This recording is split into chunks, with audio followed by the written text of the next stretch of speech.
मैं कह रही थी कि आज शाम को हम शॉपिंग। हिमांशी, बहन तू? भैया यहाँ तू यहाँ क्या कर रही है? ये चाय की दुकान तेरी है? हाँ भैया, ये मेरी ही दुकान है। तूने यहाँ पे चाय की दुकान खोल ली और ये बात तूने अपने भाई से छुपा रखी है? भैया घर के हालात इतने खराब हो गए हैं कि कुछ समझ नहीं आ रहा था हमें कि हम करें तो करें क्या।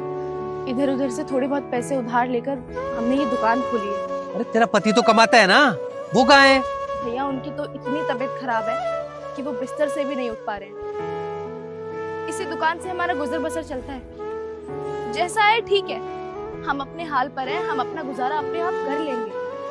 हमें किसी की मदद की जरूरत भी नहीं है। अपने भाई को तूने इतना पराया कर दिया कि तू मुझे कुछ बताती ही नहीं है। भाई हो तो क्या हुआ भैया, मदद थोड़ी कर दोगे मेरी। आजकल कोई किसी की मदद नहीं करता।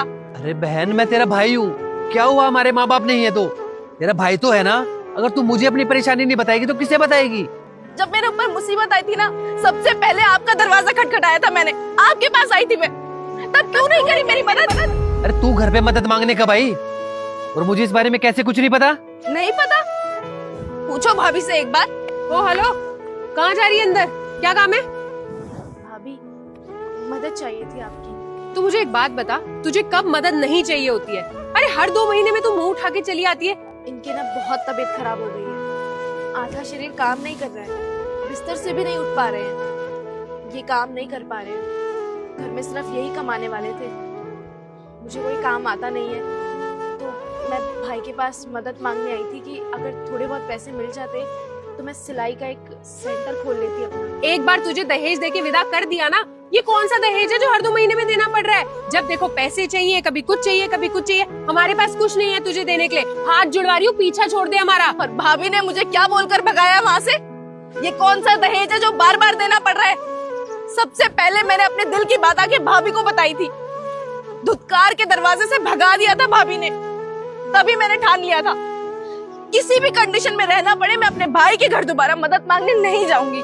आगे जो हुआ जानने से पहले माता रानी का नाम लेकर वीडियो को लाइक करके चैनल को सब्सक्राइब कर दीजिए। आपके घर में हमेशा खुशियां बनी रहेंगी। लड़का जब अपनी बहन के मुंह से यह सारी बातें सुनता है तो अपनी पत्नी पर गुस्सा होते हुए बोलता है, तुम्हें यह अधिकार किसने दे दिया कि तुम मेरी ही बहन को उसके घर से निकालोगी? औरत अपने पति से बोलती है, तुम तो मुझसे लव मैरिज किए हो और आज मुझसे ज्यादा तुम्हें तुम्हारी बहन प्यारी हो गई। लड़का बोलता है, मैं तुमसे शादी इसलिए किया ताकि तुम मेरे माता पिता तथा बहन को सही सलामत रखो। फिर अपनी बहन को वचन देता है कि आज के बाद तुम अपने भाई के घर से कभी निराश नहीं जाओगी और अपनी पत्नी का त्याग कर देता है।